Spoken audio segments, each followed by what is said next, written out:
Okay. These aren't even on anymore. Yeah. I take it back. I have him at 4+. I got a little greedy.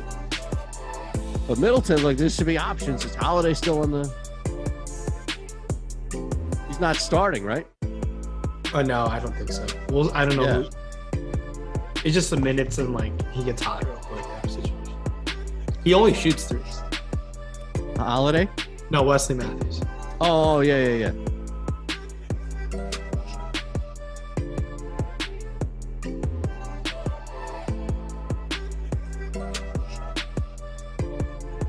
I'll save my other one live for you. See what you think.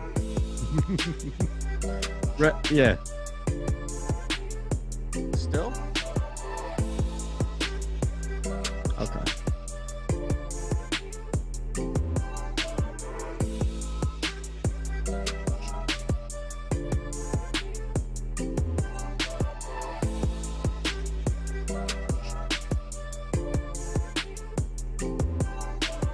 All right, thanks for hanging with us. Busy Saturday across the board. A lot of things happening in the sports world, so we appreciate you spending a couple of minutes with us here on the Deeper Dive. Rinpack is in the house, so don't worry. You can hit that like button right away. You can subscribe right away. You can follow him on Twitter right away. And this man continues to come in hot, red hot, each and every show. It's like part of the pregame for our show on the weekend is just smashing another slate there. So congratulations to our friend here. And on top of that, we appreciate you hanging with us across the board. We'll tell you about PrizePicks. Mike Awesemo is producing. Rinpack's in the house. And I'll just say this. I need one more for Derrick Henry, and I need 2 for T. Higgins, and I can walk away happy. Other than that, we'll focus on the league tonight. Yeah, it's the association's kind of going under the rug a little bit. I mean, then the NFL is bright. MMA has a huge fight tonight, the Francis fight. And then the NBA just has a small 3-game slate. NBA knew what was happening, and they just didn't want to interfere with the spotlight. And so many big prize pools from NFL Showdown, NFL main contest, MMA main contest. And then the NBA just has a small little contest tonight. And I'm happy to break this down on this Saturday, and hopefully we can lead people on the right path. Well, we're going to bounce around as we do here on the Deeper Dive, but we have injury news that leads the slate with Giannis we have to talk about, and then also just how you would normally approach a short slate like a 3-game slate, and then also combining in the fact that we don't have Giannis tonight. So how does that really shift any major strategy that you would normally have with such a short slate? Yeah, on short slate, I really value news is valuable in any sense. It's more magnified on a shorter slate like this. So a huge player like Giannis not playing tonight, your eyes immediately go to Milwaukee. And the guys, the guy who's going to stick out the most is Chris Middleton, as Drew Holiday remains to be playing off the bench and limited. We'll see. I have a feeling that his minutes are going to be, if he's going to play tonight on a back-to-back, there's a chance that they're a bit higher than they are usually without Giannis in the picture. But Middleton and Bobby Portis, they stick out to me in a good matchup against Sacramento. It's a 230.5 over under, by far the highest by 10 points out of those 3 games. And there's just going to be a really solid value to go to. And you sprinkle in some other cheap guys across the board from the other games, and kind of hopefully everything just needs to hit. It sounds a lot easier than it actually is, but that really is. You find the really good plays, jam them in, and take some get a little cute with some low-owned guys, and hopefully that pans out for you. Yeah, I mean, this thing has been sinking like a rock as expected. I'm in PA, and it's down to 6 as far as the line, clearly with Giannis out. So looking at this specifically here with this game, and you mentioned the Kings, so maybe there's an opportunity here to take advantage of just Sacramento in its own right. But looking at it from at least an ownership standpoint, Middleton and Portis are going to be the 2 guys. We'll start with the Bucks here just because of Giannis and having that being an impact. We can go a little deeper here with Milwaukee. So no Giannis. You were talking about this before the show. No Grayson Allen as well. We'll get to my 3+3s tonight. I definitely have a couple here I promise. We've been red hot on this from the Island game to just Twitter. So I come stacked with you today with a couple, but Middleton and Portis, that's where the field is going. 45% we have projected for Middleton, just under 44% for Portis. So I guess the question to start with is just how you see yourself to the field. And I'm looking on DK first. We can look at FanDuel, especially since you destroyed it last night. But how are you to the field right now as far as both of these guys looking at now taking advantage of no Giannis? And to be honest, it's tough not to go over. If I'm building one lineup, my eyes immediately gravitate to them, and I let the field potentially mess up there. And I'm just going to run with those two guys. They seem so secure to just run the show for against the Sacramento matchup. I have no issues going to them. Now, if you want to, I just love them both. I can't really advocate if you don't want to play one of those guys there. By far grading out potentially as they could easily be the two highest scoring players on the slate tonight. That's how great of a spot it is. And the price tags make a lot of sense just to go there. Giannis is that type of guy. When he's gone, you got to jam in some of those guys on his team. So if we look, and again, on FanDuel, it's even higher for Portis. He's at 56%. Small slate ownership is really not going to be a deterrent as it sounds, especially here in this situation. Giannis in, Giannis out. It's hard to think that 50, 55, even 60% is going to be enough of a deterrent to move away from these guys. Yeah, it's tough to move away from these guys in general. And there could be a third buck who's good as well. That's one thing to always keep an eye on. Just looking at all the data stuff that we have, I mean, I expect Jrue Holiday's minutes to be a little bit higher than they have. I have no issues if you want to play Jrue Holiday. Just be in mind, they've been limiting with it, being awfully conservative with those minutes of late. So I think going to a guy like DiVincenzo, I like quite a bit. Look, this guy was starting all year long, and I think it's time for him to show that he's still a really good NBA rotational player. This guy was a star at Villanova in that one season, and then he was just the fourth option on this Bucks team, and then he got hurt. Pat Connaughton's fine. Getting to a couple of these guys, I have no issues. If you show me a lineup with 4 Bucks guys, it's not a great correlation, but it's a short slate. And with no Giannis, a lot of these guys can just absolutely smash in a matchup against Sacramento. There's so many boxes being checked. Great matchup. The Vegas total is there. There's a key star player missing. Yeah, I have no issues going to multiple Bucks in your lineups tonight. I'm just curious how deep we can get here, and just looking at a couple of guys who are at least popping up on some projected ownership. And I'm back on FanDuel here, just looking at the one position option. So you would take a risk, for example, right? If you're looking at Holiday's minutes increasing, then you'd probably stay away maybe from a guy like George Hill. You definitely, though, we talked about this, the boom potential, at least, of Wesley Matthews jacking, 6 or 7 threes with the need to get some more points on the board. He's at 3,800, but again, that locks you into a super low cost, high risk 2 guard. So I don't know how deep you really want to go with the Bucks outside of the guys that you mentioned, which are a handful by all means. For sure. I prefer, I just like DiVincenzo's price tag a lot in terms of like the cheaper Bucks guys. Like I guess the primary Bucks tonight are Middleton and Portis, and then Jrue Holiday's kind of on its own island because we're unsure of what those minutes look like. And then the next year, guys, it goes Connaughton, DiVincenzo, then George Hill for me, then Wesley Matthews in that order. Just because I just feel like the minutes should be there for those guys, even without Giannis, and the production should be there as well. Now, earlier in the day, and this is pre-Giannis news, it's off the board at, no, like it just came back up. All right. So I don't know what it's moved to here for Middleton. Oh, yeah, it's down significantly, clearly, with Giannis. 3+ threes at plus 106, 4+ threes is plus 280. That's the current number right now. But I got in with Middleton for 4+ threes. And I was saying this earlier here at plus 320.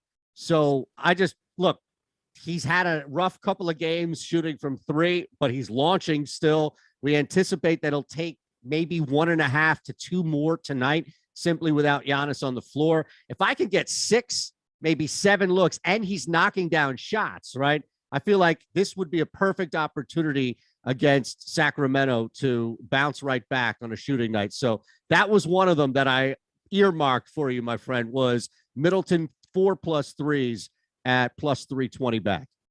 Yeah. Now, again, this was pre-Giannis. That's nice. That's a nice snag. That's I definitely like those. Feel free to hate him, by the way.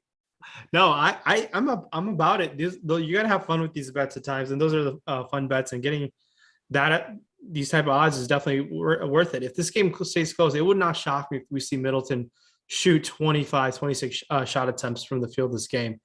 The offense should run through him.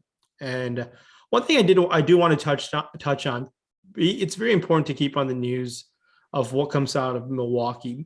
Budenholzer has this notorious thing throughout the regular season. There'll be a few games here and there where he'll just not play any of his starters. He'll just say, yeah, we're benching Giannis. We're resting Giannis, but you'll see the starting lineup and there's not a single starter in that starting lineup. And he has done this time and time again over the past few years, and it will be just out of the blue.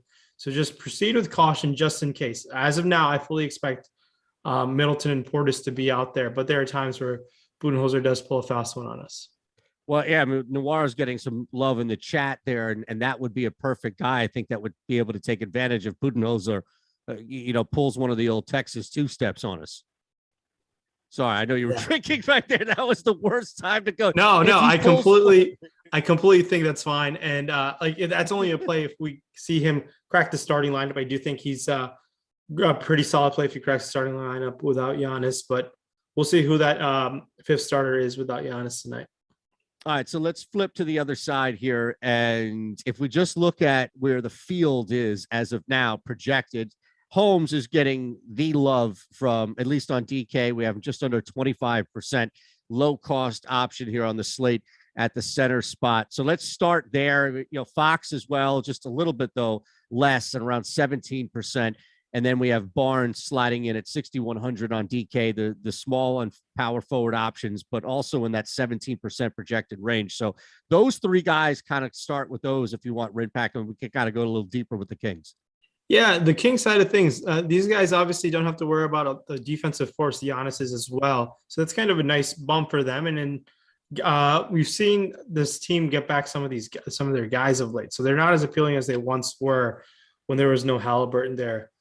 All of these guys are priced appropriately, but I do think taking your chances on a De'Aaron Fox price tag at $8,300 on FanDuel is completely fine. Looking at the DraftKings price tag, it's a little too expensive for me at $8,500 over there. Another value play could be in the Sacramento side of things. Guys like Rashawn Holmes, $4,300. His minutes have been all over the place after the firing of Luke Walton. Alvin Gentry has been running an interesting center rotation there after that. But Holmes in play over there on DK. I still think Harrison Barnes is just like a fine option. He's like one of those guys who just plays a ton of minutes. And you're hoping for on a 3-game slate. You would love to get for him to crack 30, but I do think he can definitely give you high 20s and give you that floor near lineup potentially if you're looking for like the last guy in and you're not sure what to really do. Yeah, Fox is popping up on our optimal, and he's definitely over as far as, like decent leverage, I should say, just under there as far as the means are concerned. But looking at other guys on the slate at that position, especially in similar price point, if you're building a bunch of lineups, I'm sure you're going to get to him a ton, but just looking at him compared to Paul, Brogdon, even, and Garland on the slate, other guys are getting a lot more love, at least on our own optimal compared to Fox. So I wonder if it's more of a cautionary approach with Fox. Yeah. See, it's a 3-game slate. Can Fox have the upside of being one of the highest scoring players tonight? Yeah. And for that reason alone, I would like to sprinkle him in, not something I would want to fully get out of the way from. So that's how I feel about De'Aaron Fox tonight. Other guys on the Sacramento team, I mean, this is like the game to target. So the confidence in me in the second, Sacramento guy, it could be a Halliburton. He's someone who just dishes the ball at a great rate now.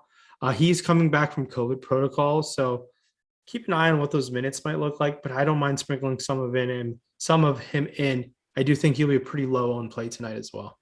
Bagley's getting some love on our ownership projections here on DK. Just looking at it here, 11.5% on the field, somewhat as far as the number is concerned. Any interest getting that low?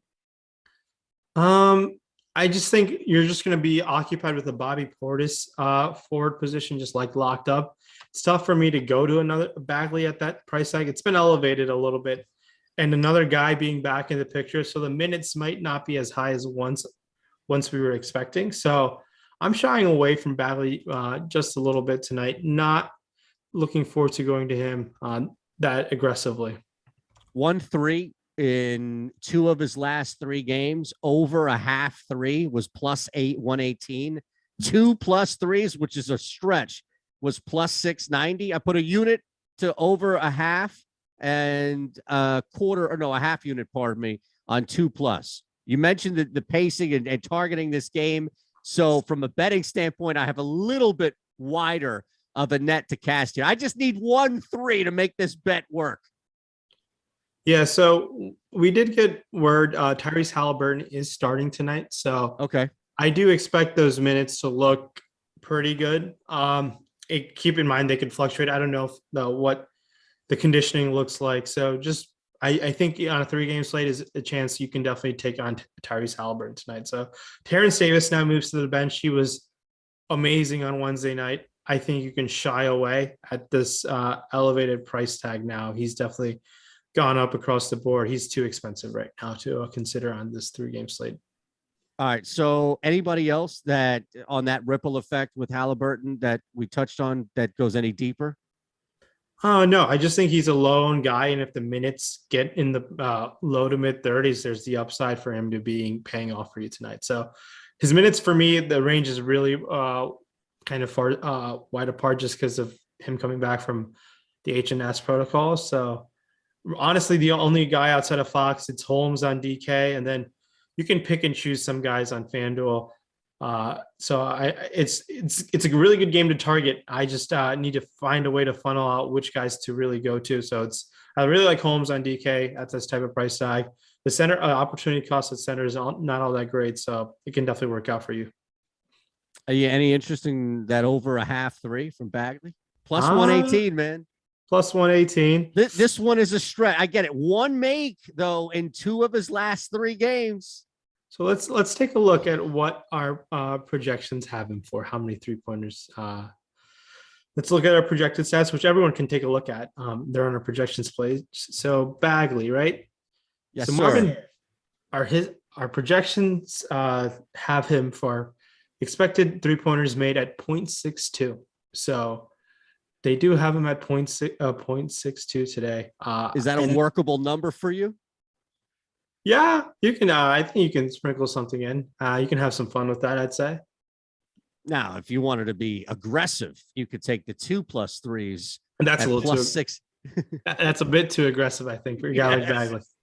You'd be sitting at +690 on that, but most likely with a lost bet. So it's probably not worth it. All right. So we'll keep things moving here in a sec. Just a reminder, if you're hanging with us, hit that thumbs up button, please. Make sure you're subscribed. And we have this cool thing happening here with Yahoo Fantasy this NBA season. We have awesome offers, free month now of Awesemo Plus Platinum. All you need to do is just be new to Yahoo. You can sign up via your account and all that. Well, I'm sorry, PrizePicks too. I guess I had this thing here on the DMP. So I was just copying and pasting. Don't blame me. I was following orders. I'll give you the PrizePicks. How about that? Use our promo code PrizePicks. It's at the bottom here. Awesemo is going to be what we'll use here for that link. We'll match your first deposit up to $100. And then on top of that, you're going to get 1 free month of Awesemo Plus Platinum. See, you're still going to get 1 free month of Awesemo Plus Platinum. Either way, we're going to make sure you get 1 free month. It's just a matter of which link and where you're signing up for. I have to get to the bottom of that there because I could pretty much swear I was copying and pasting from the right one. But there you have it. Mike has it up there. Good save by him. Awesome, yo. Use our free PrizePicks NBA prop tool when you sign up. Make a deposit. Keep telling you that we have constant availability for free tools and data and metrics for you there. And you can get a match up to $100 and 1 free month of Awesemo Plus Platinum. All right, I have a couple more that I'll hit you up with on these other 2 games.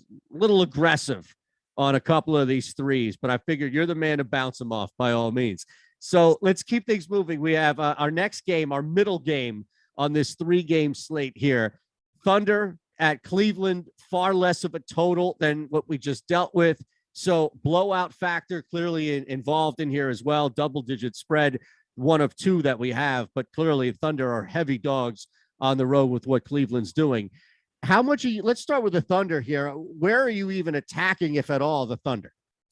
And it's tough for me to really go here. I just think if you're playing a Thunder guy, it means if you're going to play a Thunder guy, most likely people are going to go to an SGA, but his price is so elevated that I have no interest really in SGA. It's a tough Cleveland matchup. I don't mind taking some chances on Josh Giddey, but outside of those two guys, I mean, I have real no interest in going to anyone against this Cleveland defense. This Cleveland defense is legit now. It's a 3-game slate, so it's tough for me to push a full. I don't want to roster a single member of the OKC Thunder, but if I was building one lineup today, I don't think I would have a guy on the Thunder. I crack that lineup, so I really don't have any interest on Oklahoma City. These guys are priced a little too expensive and don't have real interest. If I were to roster a Thunder player on Yahoo, it would be the $10 Jeremiah Robinson Earl, but it's nothing intriguing.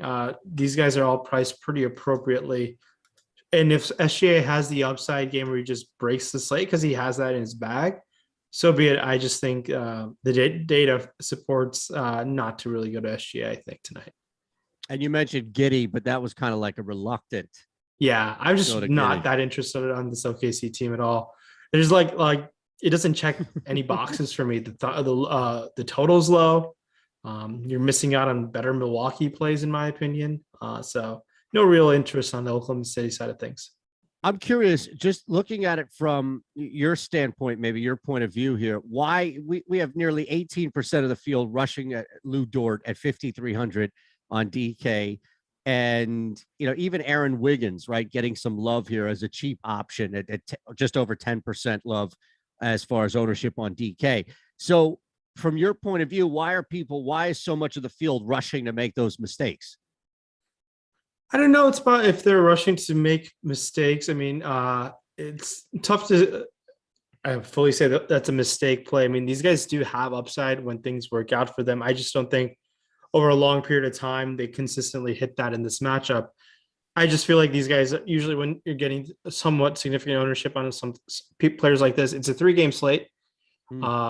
People have to just play like one last man in, and they just fall on guys like Dort or guys from Oklahoma City. So I just don't think it's necessary to go to these guys. I think the upside of locking up a spot with Portis or Middleton or some of the cheaper Milwaukee guys make a lot more sense than to go to the Oklahoma City side of things. All right, so let's hit the Cavs real quick. I did see Stephen McGuire in the chat, not to belabor the point here about staying away from OKC, but just looking at Giddey specifically on Yahoo, that's where he says he keeps landing. So you mentioned Giddey specifically to the DK kind of larger slate. Any interest at all, even if you're building more lineups on this 3-game slate, response to kind of McGuire's point about landing on Giddey on Yahoo? Yeah, Yahoo $27 price tag is fine. It's a 3-game slate. It's nothing too exciting. I personally just wouldn't really push it over there with him even. Like, he's $27. I mean, there's some guys. Let's look at the guard position in Sacramento. I would rather find the extra $4 or extra $5 to use that on De'Aaron Fox, but I get it. Giddey's a shooting guard, and looking at the shooting guard depth over there on Yahoo, it's nothing great. I think Booker is a priority spend up play as well that we can touch on. Karis LeVert is an option as well. So all these guys have much higher upside than Giddey.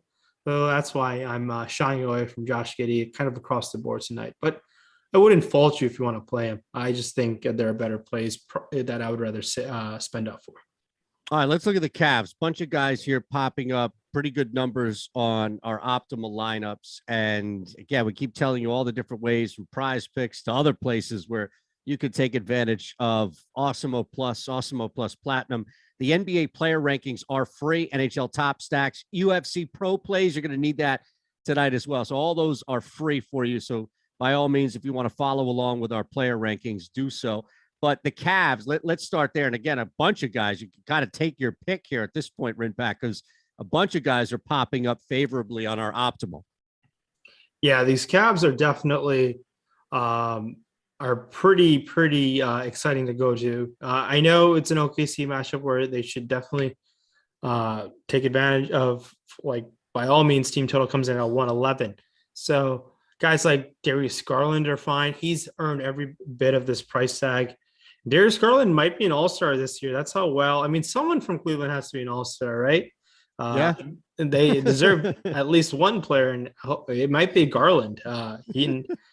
It's just the way Cleveland's been playing. I have no issues if you want to go to Evan Mobley or Jared Allen.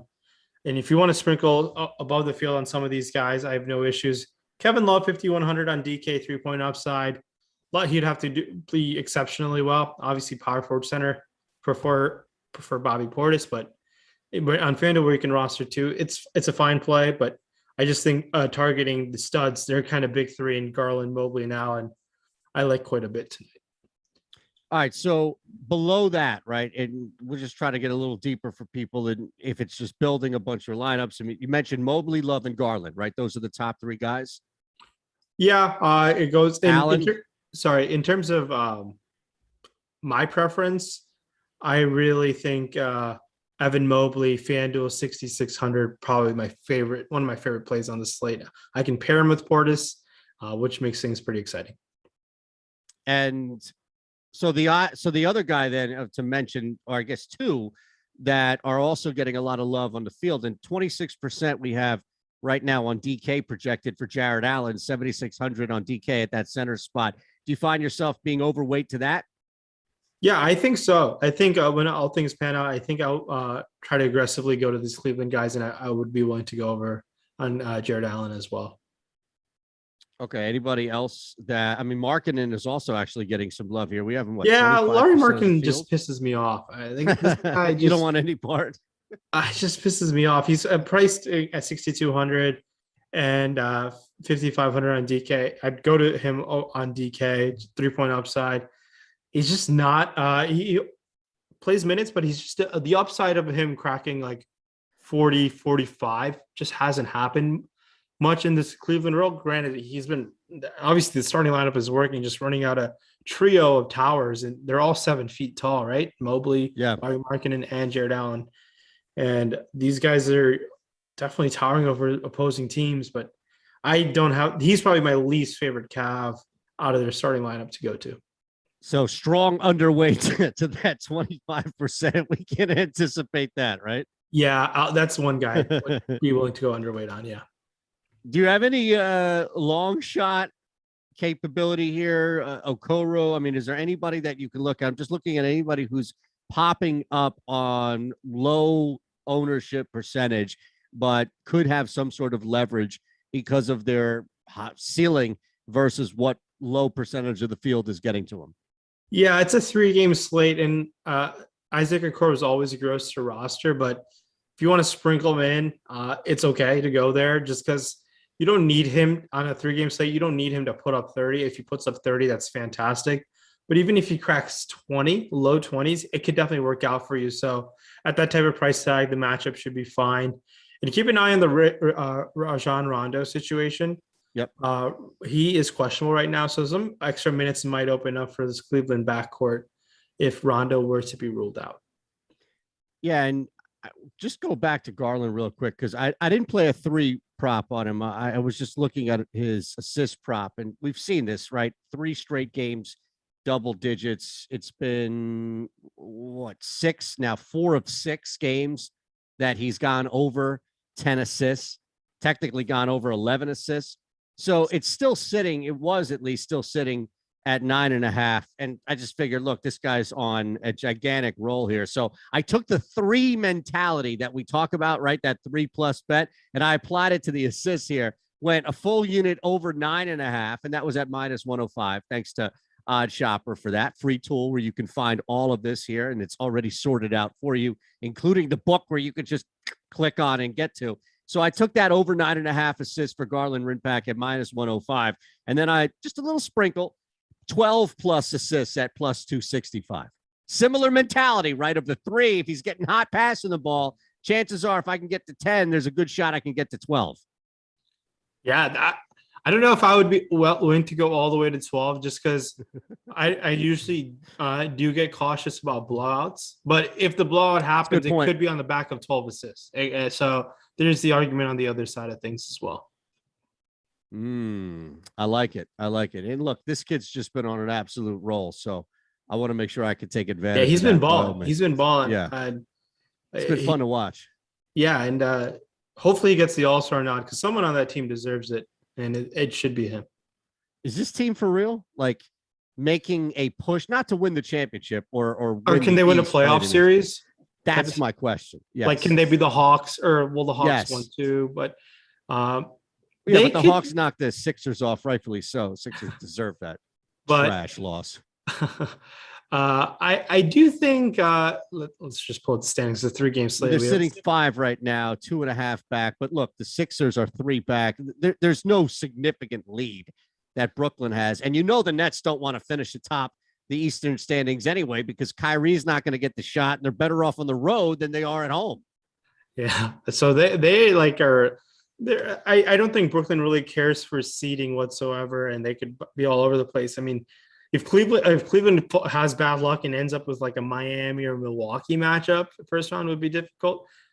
But we'll see if they can maintain this. I think they could definitely go toe to toe with Chicago. It's as weird as that sounds. That Chicago is going to be dealing with some injuries throughout the rest of the regular season. Alex Caruso is gone for 6 to 8 weeks. As Grayson Allen just wanted to decapitate him last night. And if they can get like a Chicago matchup first round, they could definitely win that. But it's a great story. I mean, it's the first time Cleveland's been good without LeBron James, and which is pretty impressive because it's never really happened. Not at all. That's a good point there. By all means, seeing this thing shine, and look, we'll see how it's all tight as is. So we'll see how this thing flips. It's very tight. I mean, it's hard, really. That's why, though, looking at it, at least from an odds standpoint, you might get some edge here if you think there's an outside shot. Like, again, I think Miami has a decent chance of finishing atop the East simply because, again, this is my little conspiracy theory here, but the last week to 10 days of the regular season, you're going to see this Nets team mysteriously have Durant out, Harden out, and all of a sudden just pull the reins up, right, like a jockey and slow down just a little bit so that they finish maybe second or third in a tight one. But, yeah, it's just – I was just, looking at it from the standpoint of how you see this Cavs team specifically because you're right, blowout mode tonight. But we'll finish the slate, keep bouncing around here as well. Let's look at the Pacers, Suns. Mention again, PrizePicks.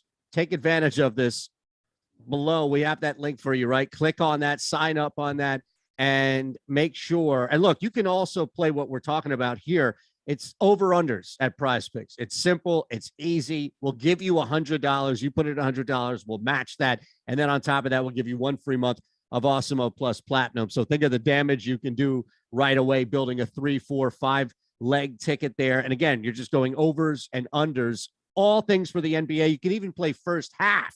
And that's a cool thing, too, because we were talking about blowout factor as we have a couple really potential here. Technically, what should have been 3 double-digit spreads on the slate, but since Giannis is out, just down to 2. So blowout factors in effect, you can definitely play these guys in the first half. Take advantage of what we have here for you, and then you can start winning money right away. It's that simple. It really is that simple at PrizePicks. They've dumbed it down for people like me to just go, oh, yeah, over 2.5 threes or 3 threes.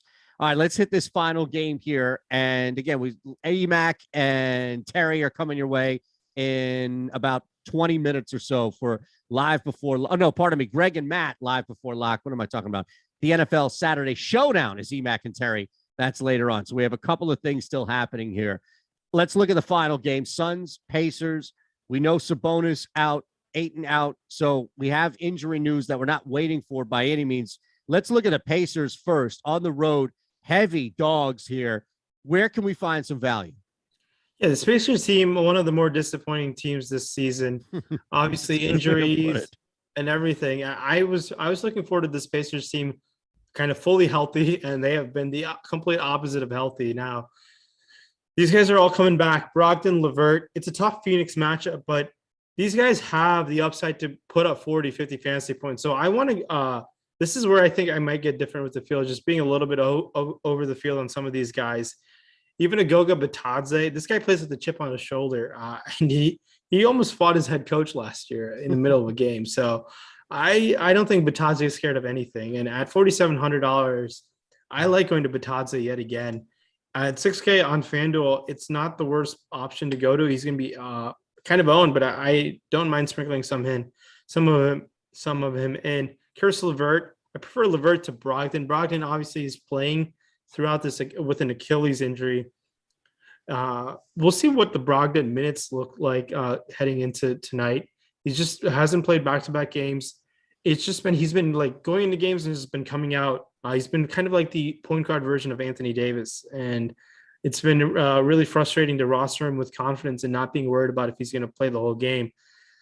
He's a fine. He's only really a considerable option because it's a 3-game slate and point guard is nothing that great. But my favorite pacer probably would be Batadze over there in DK. And then LeVert is a solid option on FanDuel and Yahoo, in my opinion. Do you think Batadze could take on both Jokic or was it all three of them, right? All three Jokic brothers?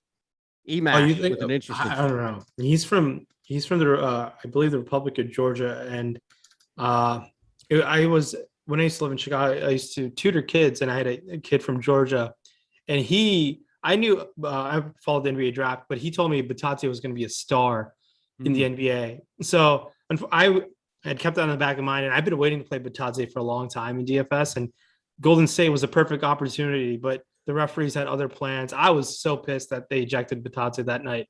But I think I'd be willing to go back to him today. So I think Batadze is an extremely talented player.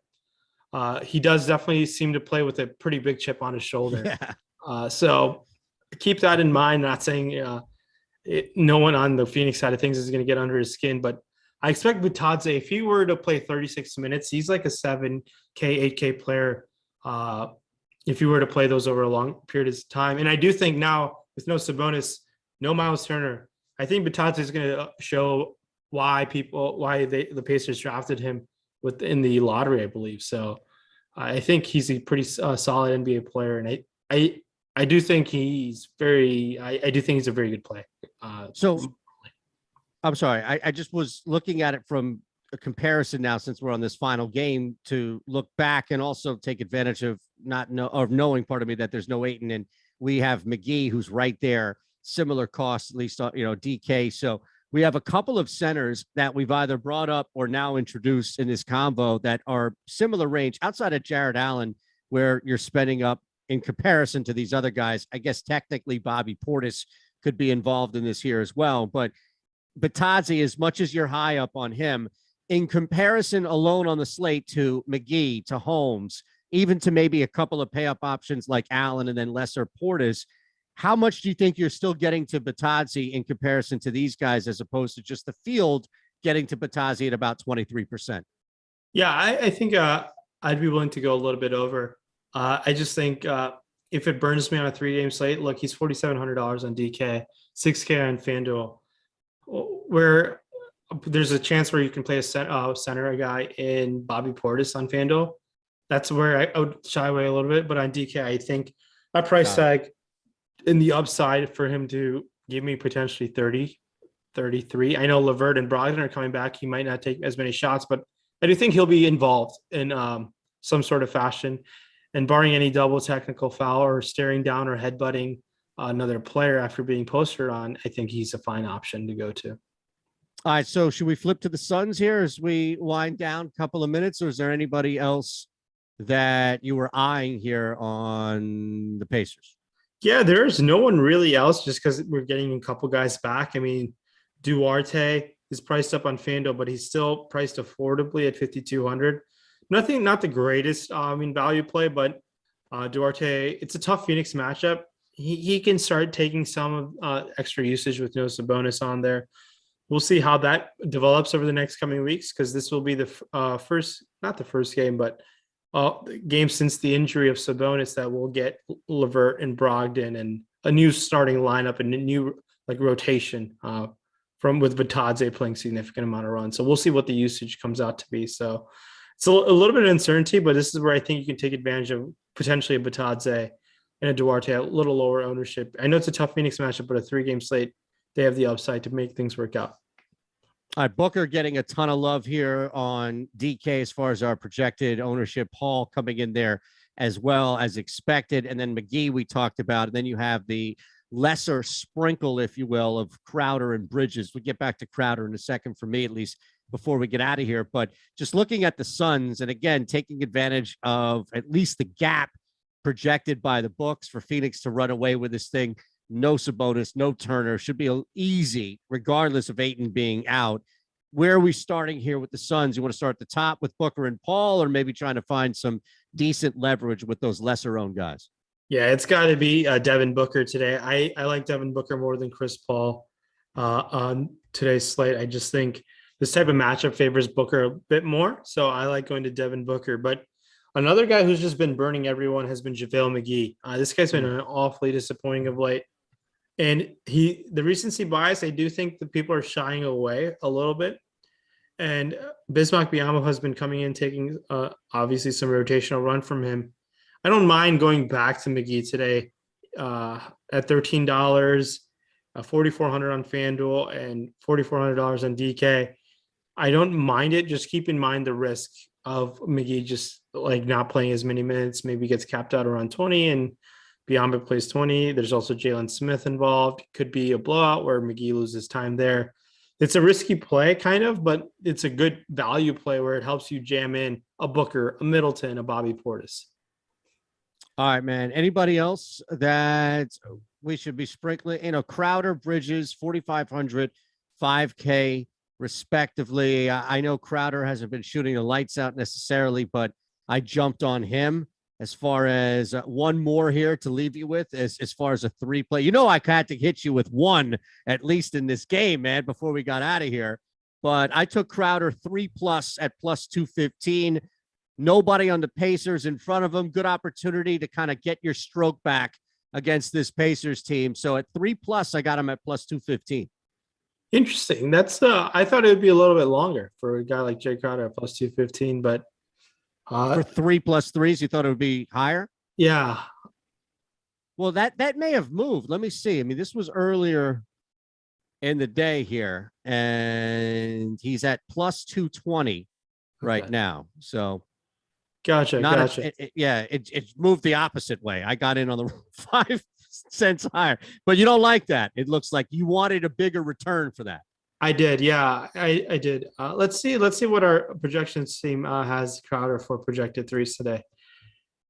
Projected threes, Crowder comes at 1.88 expected 3-pointers made. So that's why I don't like it as much as some of the other ones that you mentioned. So that's you'll take it though. Obviously he can do it. Crowder can shoot all. He's like hangs out in the wing and just shoots threes. It could definitely work out. So.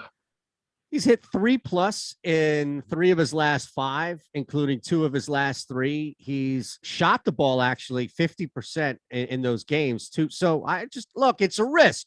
Anytime you're over 2-1, I get it. I'm taking a risk here, but I didn't want to give you 5+3s with an obnoxious number. Anybody you want to touch on the Suns here at the way out? No, Booker definitely stands out, and be willing to take some risks with JaVale McGee. He should be playing a little bit better than he has. We'll see if that comes to fruition tonight. Awesome. Yeah. Ryan Nelson, 0-2. Was it that obvious? See, Rinpack is such a nice guy. He won't come flat out and be like, that play is trash. He'll just subtly tell me that the play is trash. We appreciate everybody hanging. That's at Rinpack, at Shander Show for me. Mike Awesemo, producer, but he's not going anywhere like you aren't going anywhere. Greg and LaMarca coming up right now for Live Before Lock, and then it's Emac and Terry for our Saturday night NFL Showdown. A lot of content still here. Hit that thumbs up button. Congrats once again, my friend, to knocking out that slate last night. We appreciate everybody hanging. We'll see you all next week. See ya.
You didn't account for Derrick Henry ruining the Titans, though, Matt. I didn't.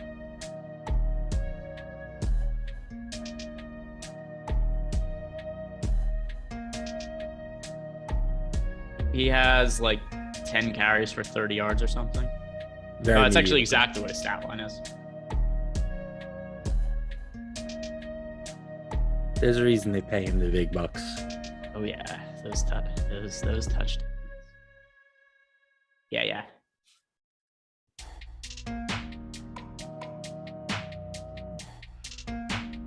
It is the Awesemo NBA Live Before Lock show. A little bit of a weird schedule, as I'm sure you guys have figured out by now, because there was the deeper dive, MMA Live Before Lock, NFL Live Before Lock, NBA. There's so much sports going on, and listen, I know that we're competing with football. That football game sucks. You guys should be watching us talk about basketball games, because that football game is totally unwatchable unless you guys like a lot of field goals and short running plays. This is the place to get your entertainment. NBA Live Before Lock. So like the video, subscribe to the YouTube channel, and shout out to PrizePicks, who is sponsoring the show. Now, Matt, let's talk about what is clearly what everybody is dying to hear about. This wonderful NBA slate where we've got Giannis. He's already been ruled out. Here's where things get murky. Injury report. Caris LeVert is questionable. Malcolm Brogdon is questionable. Rondo's questionable too. That doesn't really impact the slate at all. But the big ones are going to be LeVert and Brogdon questionable for a couple of reasons. Number one, it's a 3-game slate. And when players of that magnitude are on the injury report, it's massive for the value it creates. But the other thing also is it's a 9 p.m. start time and the only game in that time slot. So we are most likely not going to know whether Brogdon and LeVert are in until probably close to game time, when that's going to be the only game left and nothing to swap on. So how are you handling that injury news? Yeah, it's important, right? Especially on a slate where we don't have that many high-priced options. So you would love to get LeVert or Brogdon in there if you knew that one of them was going to play. Even if both of them were going to play, I think there's enough value with the big men out for the Pacers that they could both pay off their current salary. So I'm building them in, and I will have to get creative if they ultimately get ruled out. I mean, LeVert to Chris Paul is a pretty easy late swap. LeVert 7,900 on DraftKings, CP3 is 7,800. That's pretty much as elementary as it gets. If LeVert gets ruled out, you can just flip that all over to Paul. Brogdon's a little bit more of a concern because he's 7,400, and the next closest player is Chris Duarte at 52. So unless you want to just really leave a ton of salary on the table, you're going to have to start figuring out some 2v2 swaps, stuff like that. But I do think it's a spot that you want to potentially have some exposure to. I have a conspiracy theory. Unfortunately, I've been big on trying to use these Zoom filters to come with bits during the show. I was looking while you were talking for a tinfoil filter so I could put on myself for a conspiracy theory. When I go in and I start to break down some of the conspiracy theories here, here's what I think. LeVert and Brogdon both play. I think both of them are okay. However, I think they rested them last game because they were like, you know what, this is a punt game for us. We're on the road in Golden State, tail end of a back-to-back. Sabonis is hurt. Miles Turner's out. And they're just like, let's just throw these guys on the injury report, sit them out. We're not going to win this game. Of course, they end up winning the game, but who knows how they won with that team they're fielding out there. But that aside, I think that we have no chance of winning this game. Let's rest LeVert. Let's rest Brogdon. And I think they just left these guys on the injury report for today because they don't want anybody to know what they were up to, what they were scheming by trying to evade the NBA's, injury rules where you have to have guys in the injury report in advance when they're injured. That's my take here. I think Brogdon and LeVert play. Does that sound reasonable to you? Yeah, it makes sense to me. I mean, they both played 2 games ago. Brogdon has been the sketchier of the two, right? He's kind of been in and out, and he's questionable for the past 3 months, I feel like. But LeVert, he's been in the lineup pretty consistently until that last game. So I feel pretty good that Caris plays. Brogdon is the bigger question mark for me. Yeah, and even Brogdon, though, I know he's been sketchy with that Achilles injury, but let's look through his game logs and the whole situation of what happened. So Brogdon, December 21st, he gets hurt. And we could dive into this a little bit deeper because it's a 3-game slate. There's not that much stuff to talk about. But just after the slate locks, Matt and I are also going to be sticking around for 30 minutes. We're going to be talking about PrizePicks and whatever else happens with breaking news after the fact. So he gets hurt December 21st, sits out for an extended period of time, comes back January 12th. and gets hurt again. Only makes it through half the games. They give him a couple of days off. Comes back, plays pretty well. 19 points, 4 rebounds, 6 assists in 26 minutes. Then they play the next game against the Warriors, and they hold him out. I think it's because of back-to-back, not because his Achilles was bothering him again. He played really well in that game. So I tend to think he's okay in here, and they're just trying to get people off the scent. They were punting that game. Here's something else that's important. You've got that trophy over your shoulder. We got somebody in YouTube chat pointed out from Jacob Vincent. I ask every time you're on, Matty, what's that trophy for in the back? Now, I don't want you to reveal what it is right now, but I would like Chad to say, what do you guys think Matt LaMarca earned that trophy for? We'll try to find some of the best answers and circle back to that in a little bit. We'll do a reveal later in the show. You guys stick around. That's the big tease is right after the NBA slate locks. Matt is going to reveal what he won that trophy for. All right, let's go position by position now. And starting with the guards, one thing that's going to be a massive, massive part of the slate, other than the injuries that we don't know about, is the injury we do know about, which is that Giannis Antetokounmpo is out. With that in mind, Drew Holiday and Chris Middleton both benefit a lot. Now, starting by talking about the guards that we have on this slate, Drew Holiday is 7,900 on FanDuel. Over on DK, Drew Holiday is priced at 7,700. So it's not like we're getting him at the 6,500, 6,600 price tag we've seen in the past when Giannis is out. But how high is Drew Holiday for you as a priority on this slate without Giannis, considering his price is, up a little bit from what we normally see? I don't so much care about the price tag. Like, I would have no problem paying this price tag with Giannis out of the lineup if we knew that we were getting, 35 minutes of Drew Holiday, but we don't, right? He's played 21 and change and then 27 in his last game. I'm willing to give him a few more minutes tonight, push him up over 30, but I don't think they're going to just throw him to the wolves like they would normally. So for me personally, I'm underweight on Drew Holiday tonight. I have much more interest in Chris Middleton. So that's kind of how I'm approaching the Milwaukee side, at least in terms of like the big two guys. The answers in YouTube chat are absolutely hilarious. I cannot wait to circle back on this later. Chat is wild, just going wild with some of the responses there. We've got somebody in chat said, what happens if they sit? Why would they sit Middleton? Like that's not even. He's not on the injury game, Greg. What's that? It's a punt game. Oh, it's punt. The Bucks are at home against the Kings. They're sitting Giannis in this spot. That's all the rest they need. So I agree with you with Drew. If I'm picking between Drew and Middleton, Middleton's the higher priority for me. And I'm a little concerned about Drew's minutes. I still get to him a whole bunch because there aren't that many guards to choose from. With that said, I'm still prioritizing Drew. I'm still prioritizing Chris Paul and Darius Garland over Drew Holiday. We also have SGA has point guard eligibility over on FanDuel.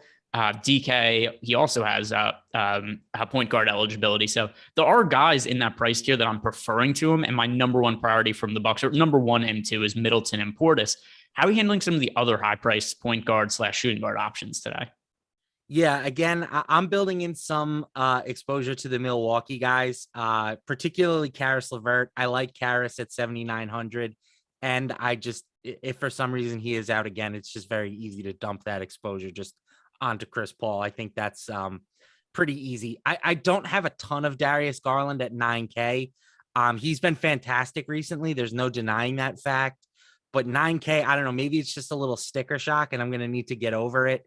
He's averaged 1.27 DraftKings points per minute over the past month. And he's routinely playing like high 30s. He even got to 40 minutes in their last game. But I don't know, 9K feels a bit expensive to me. So for me, it's the Phoenix guys, it's the Pacers guys. Those are like the top point guard options that I'm getting to at the moment. This might seem like a hot take, but I don't think it is if you look at the last month and a half or so Darius Garland stats.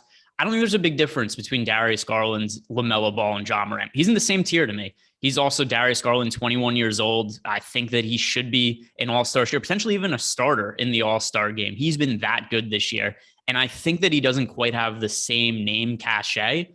I don't have an issue paying up for him. I think he's really good and continues to get better. Look at his fantasy point outputs too over his last handful of games: 50, 54, 63, 51, 44. I think the 9K price tag is justified, and it's hard to look at even his historical stats because he's been improving so much as the season's gone on.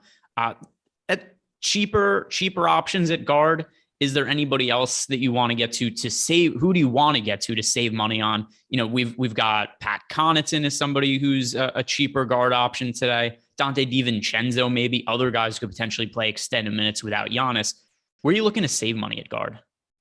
Yeah, I like Dante, I think, the most out of the Milwaukee punts.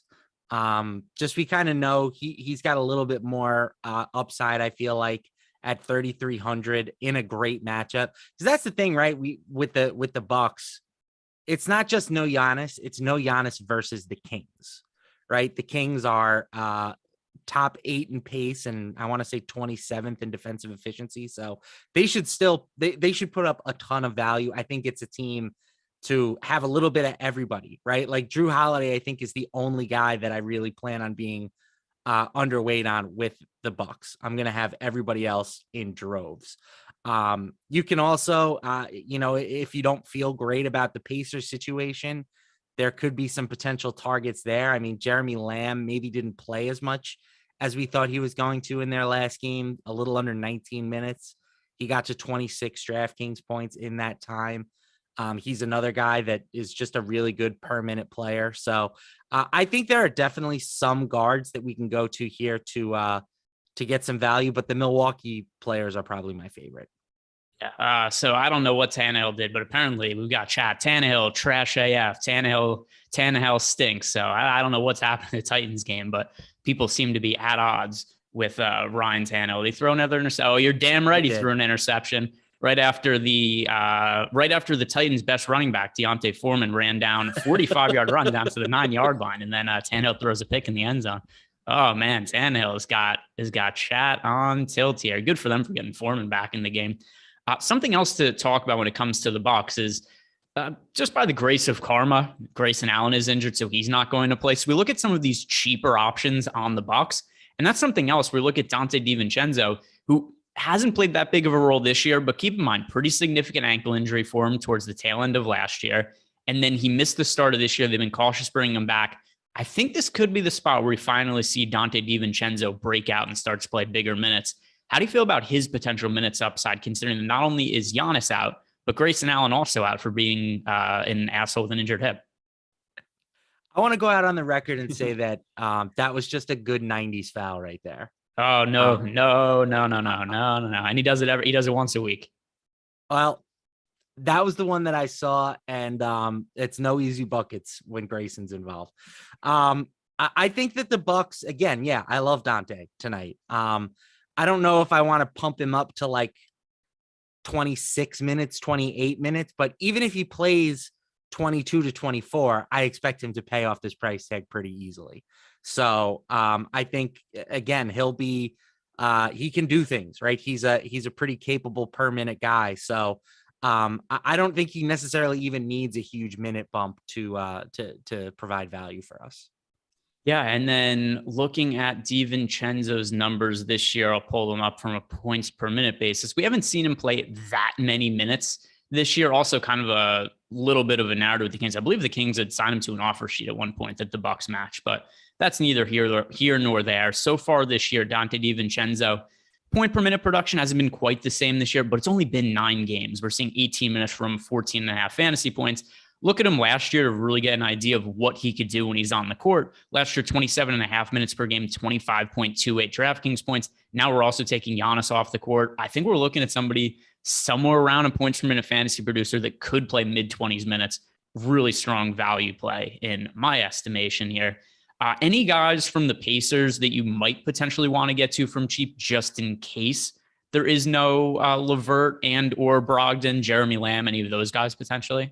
Yeah, I think Lamb, Lamb is a guard, but he can play like a little bit of a wingish big man type, not like a small 4 even. So I think the Pacers being, so thin in the front court, Lamb's role should be pretty safe, right? Even with the top guards back, I still think Lamb should play, a good handful of minutes. And again, he's one of the better per minute players in this price range, 0.93 fantasy points per minute so far this season.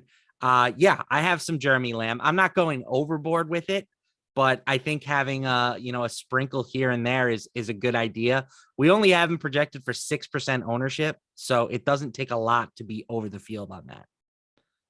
Yeah, that's true. And by the way, something else about Jeremy Lamb, the game against the Lakers, where Brogdon and LeVert both played 25 minutes for him that game. He only played 19 minutes the next game with both of them out, but also keep in mind, Jeremy Lamb, he had been dealing with a little bit of knee soreness. He's somebody who they've been a little cautious with playing time, tail end of a back-to-back. Still had a good fantasy game in those 19 minutes, but I think it is pretty telling that he did get up to 25 minutes the last game of the back. People still asking about the trophy behind Matt's shoulder over there. We're going to get to it, but that's a tease for the post-lock show.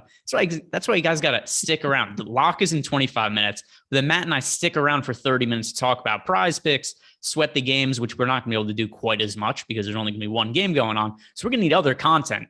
We're going to be going over Matt's trophy and what he possibly could have won it for. I know a lot of people are thinking it's potentially volleyball. Some people think it might have been a bukkake contest. Who knows? We'll find out in a little bit. We'll find out. Was it a Matt Patricia? Was it a Matt Patricia lookalike contest? Perhaps. We'll find out at 7:00 when the slate locks. We talk about prize picks. I don't have a pencil, but there. Whoa. Is that a failed NFL coach? I see. Where's my laminated play sheet that for some reason I need this pencil for? Anything else with the guard position that's important to you that you want to talk about before we move on to forwards? Yeah, I have some Josh Giddey exposure as well. He's just a player that I always seem to have a little bit more than the field. It's just a very good per minute guy. He's up to 1.11 fantasy points per minute over the past month. The minutes are not ideal, right? He's struggling to get past that like 33-minute mark, but he's still shown a pretty remarkable ceiling for a guy who's playing that few minutes. So on a slate where like there's just not that much to pay up for, he stands out to me as a bit of a stronger play than usual. Look at you. Somebody added me on our Discord channel, like seriously inquiring, asking me what a bukkake contest is. It's what LaMarca wins trophies for. So hey now, I don't want that out there. Yeah. So I think also something else to bring up here. Tyrese Halliburton, he's going to be back in the mix. I like De'Aaron Fox a good bit when there was no Tyrese Halliburton. He gets a downgrade for me with Tyrese Halliburton back in the mix now, does De'Aaron Fox. And there's also so many guards around that price point that it's going to be hard for me to prioritize Fox. So let's move on to forward now, where I think the question basically is here for FanDuel, at least anyway. How much Bobby Portis is too much Bobby Portis? He's only center eligible on DraftKings, so it's going to be a different situation there. But at least on FanDuel, where he's power forward and center eligible, is there any way that you could see getting around rostering a ton of Bobby Portis when he's only 6,300 without Giannis?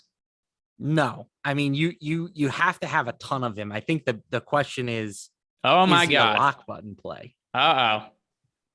It's happening. We've got breaking injury news. Here we go. We need here it comes. Breaking news, unexpected, totally comes out of nowhere. De'Aaron Fox, right after I mentioned his name, he will not play today. He has been ruled out. This was unexpected injury news. Good thing that I had my doctors of power right here to diagnose the situation. Matt, what are we doing here? This came out of nowhere. We're not expecting this. I was just talking about how I didn't like Fox today. Now I like Fox even less because he's out. Are we playing Tyrese Halliburton? Who are the values we're looking at here? It's true. I do like my players to be on the court when I'm going to be rostering them. So I agree. Significant downgrade for De'Aaron Fox now that he is not playing. It's definitely a boost for the Kings. Some of the top guys, I think Rashawn Holmes has actually seen the biggest bump in usage with Fox off the court this season, plus 3.3%. You've got Buddy Hield with a nice little spike in value. He's up to 0.94 DraftKings points per minute with Fox off the floor. So I think he becomes more appealing. Halliburton, I think he's a little bit, I don't know if he's going to see as big of a boost as maybe some others do. I know he crushed it with Fox out of the lineup there for a stretch, but now he's up to 72. I don't know. Am I overthinking this one, Greg? I mean, I'm not looking at him and saying like, oh, I want to play him more than Chris Middleton or anything like that. But he was somebody who I was not really considering before, and now I do. That's the way I look at it. He's Okay. somebody who is a fringe option for me relative to a 3-game slate. Now he's somebody who, like, he's going to be not a core play for me, but somebody who probably pops up in like 25% of lineups or something. Yeah, I probably need to rethink my stance too, because in 4 games without Fox, 47 DraftKings points per game. Like, you'll gladly take that at 7,200. And we did just get the starting lineup for the Kings. It is going to be Terrence Davis starting in place of De'Aaron Fox. So we're going to have Tyrese Halliburton sliding over to the starting point guard role. The numbers for Terrence Davis as a starter this year: he has played 26 minutes per game as a starter, 32.33 DraftKings points. His current salary on FanDuel, $6,200. His salary on DraftKings, $5,800. How do you feel about Terrence Davis moving into the starting lineup, knowing that he averages over 30 fantasy points as a starter? I think that's about the cap for Terrence Davis. I don't want to pay more than $6K for him, or around $6K. I'd rather go to Davion Mitchell at 4,600. I think if we're going for if we're trying to find some value here, he's been pretty good anyway of late. He's exceeded value in 4 straight games. Hit almost 40 fantasy points 2 nights ago against the Rockets. So I kind of like Mitchell at 4,600. I think if we're gonna try and find some different ways to attack this team. I like Rashawn Holmes a lot, and I know we're not talking about that position right now, and this isn't something that's majorly impacted by the De'Aaron Fox news. It is a little bit. Also, something Rashawn Holmes much cheaper on DK than he is on FanDuel. I think he's viable on both sites though. But the price tag on Rashawn Holmes on DK, crazy low, and without Fox in there, I do think this has a little bit more minute security now that goes to Rashawn Holmes, because the Kings play a lot of small ball lineups. They don't have that option now without De'Aaron Fox. So we're going to see a lot more of potential big man lineups for Rashawn Holmes and Metu, Bagley Holmes. With that in mind, Rashawn Holmes coming back from injury, played limited minutes, only plays 15 minutes the first game, comes back the second game, plays 28 minutes. Now I think we're just having a greatly discounted Rashawn Holmes, who's probably playing full minutes going forward. And I feel more secure projecting him for big minutes now that we know that there's going to be no De'Aaron Fox in the lineup. How do you feel about Rashawn Holmes, and does this change how you view him at all on this slate? No, Rashawn Holmes was one of my favorite plays. I mean, he's not sneaking enough. up on anybody tonight, right? Like, Rashawn Holmes is going to be one of the higher owned players on the slate outside of Chris Middleton, but it's hard not to use him when he is so cheap, considering how good he is on a per minute basis. And even if Fox was playing, I thought this was a spot where Holmes should play 28 to 30 minutes, and he has proven time and time again that he's going to crush a $4,300 price tag with that much playing time. Yeah, I think that I did like Holmes before also. It's just a slight increase. I'll give him like 2 more minutes now because of this news. I think it increased the floor for the minutes. I guess the ceiling probably stays the same, because the ceiling was always for Rashawn Holmes to play over 30 minutes. That's still the case. The floor is a little bit higher, so I feel better with an average projection for minutes on him. Let's get back over to the forward options. And considering that Jrue Holiday is starting, I think we could feel a little bit better about his minutes potentially, but I don't know that we're going to see 36 minutes from him or anything like that. How high of a priority is Chris Middleton going to be for you today? High. A very high priority. We have him projected for 57.5% ownership. I'm closer to like 80% at the moment. 8,700 is not like a can't miss price tag on Chris Middleton, but he still has plenty of upside baked into that as well. Especially if you are like me and you think that Jrue Holiday is slightly limited still. There's going to be long stretches when it's just him and no Jrue Holiday and obviously no Giannis on the floor. And that's a situation where Middleton is going to post a pretty astronomical usage rate. So I think that this is a spot in a great matchup where you can feel really good about him. Yeah, I mean, there's nothing else to add. He should be the highest owned player on well, it depends on the site. He should be the highest owned player on DK. I think Bobby Portis should be the highest owned player on FanDuel. Either way, play a ton of Chris Middleton on both sites, and by far the highest priority forward for me as of now. What are you doing with some of the Cavs guys? Because Kevin Love, Evan Mobley, Lauri Markkanen, all players that are making it into my builds to some extent. Kevin Love more so on DK than FanDuel. Are any of the Cavs guys high priorities for you? It's hard for me to get away from them tonight. Yeah, I love Kevin Love. I love playing him when he is in this price range. I feel like the floor for him is basically 5x. The upside, as we've seen at times this year, is he can go give us 40 DraftKings points in less than 20 minutes.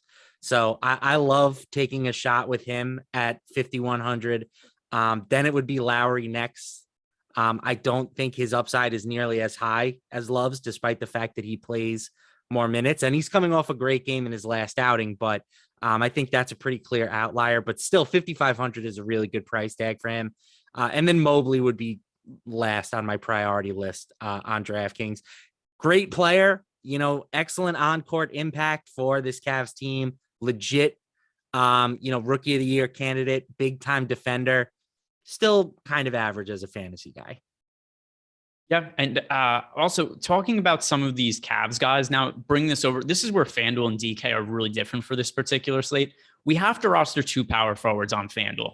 There are not that many power forwards to choose from on FanDuel that I actually like. Bobby Portis, clear number 1 option. Then we've got Jared Allen, Evan Mobley, Lauri Markkanen, Kevin Love, Mikal Bridges. One of the reasons I get to so many of these Cavs guys is not that I think these guys are the best points per minute plays in the world, but there just aren't that many good guys to look at power forward. So you look at the outlook of the power forwards on FanDuel and which are the guys FanDuel specific that you do like to get to outside of Bobby Portis. Yeah, I mean, Mobley is certainly more appealing at 6,600 on FanDuel, but you can play Holmes at power forward on FanDuel, which I think is super appealing. It's known that I am a Marvin Bagley stan, at least for fantasy purposes. Again, I don't know if that's more embarrassing than the Bukaki trophy, but the fact that I am known as a Marvin Bagley stan, not something I want put on my tombstone. But the guy's playing a lot of minutes at the moment. And he's not a bad player, or a bad fantasy player, that is. You've got Kevin Love, 5,400. I've also got some Jeremiah Robinson Earl, aka Jim Bob Earl, at 3,900. So I don't think he's like a must at 6,600, but yes, that's clearly a better price tag than what he is on DraftKings. Yeah, and then it's also just the positionality, right? Where there's so few guys that you're going to look at the power forward position and be like, oh yeah, I love this guy on a points per dollar basis. It's really hard for me to get away from a lot of those Cavs guys over there. Even if it's somebody like Kevin Love, who is 5,400, I've projected for 25.5 fantasy points. I still kind of like the upside there. So what's going on with the, are you checking out Score the Football game? We might have a pick here. Oh my God. By the way, to ask her, I think this is an important talking point here, and it's something we did kind of talk about before also. DubK123 asked, is Duarte still in play? The answer is yes, for multiple reasons. Number one, I think he's fine as is. He played bigger minutes. I think that going forward, he's probably going to play a pretty substantial role for the Pacers, especially now that he's healthy and no kind of restrictions or anything like that. So as is, I think he's an okay points per dollar play.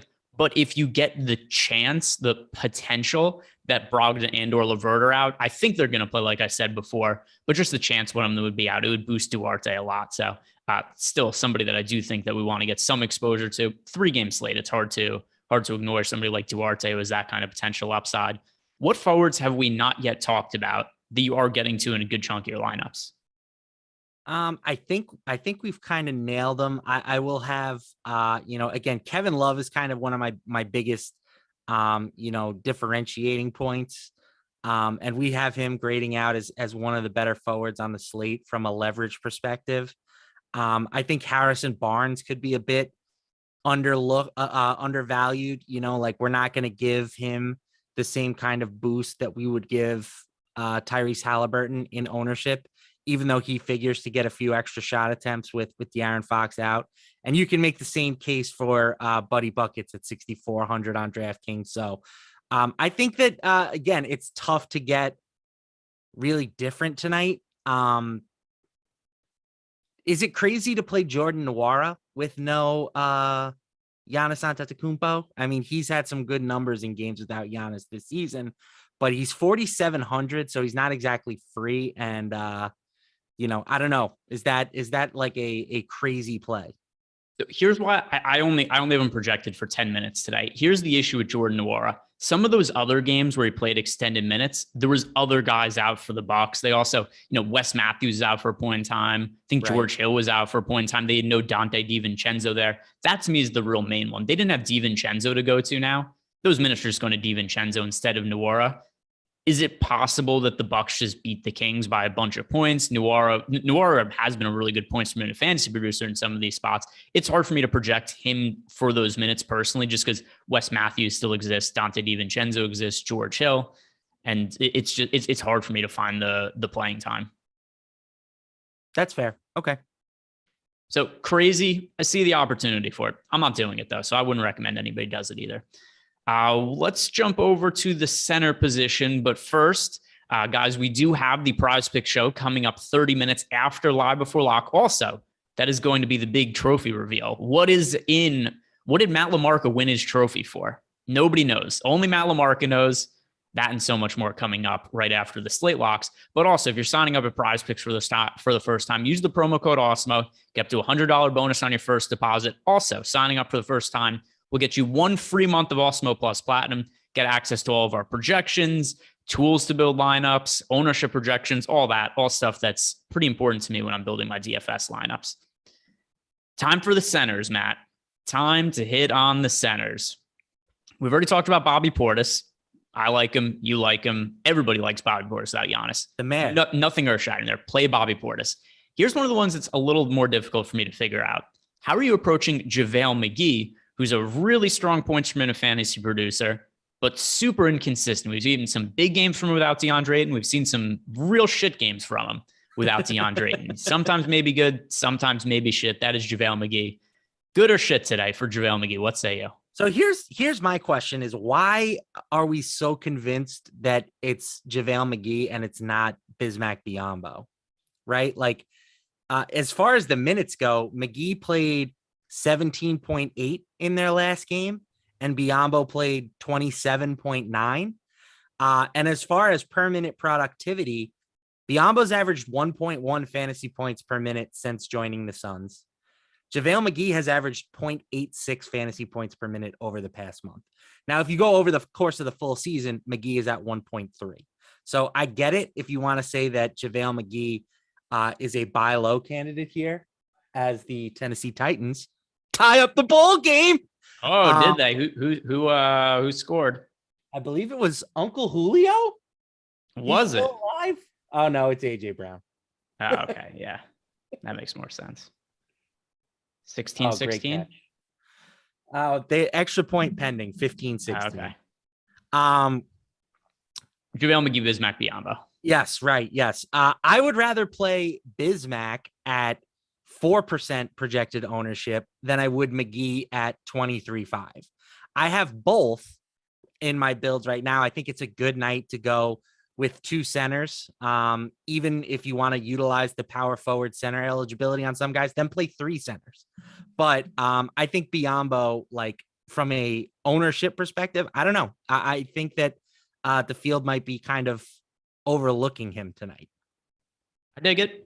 I mean, I've been doing that on some other recent slates. So it's harder on FanDuel because Biyombo is so expensive.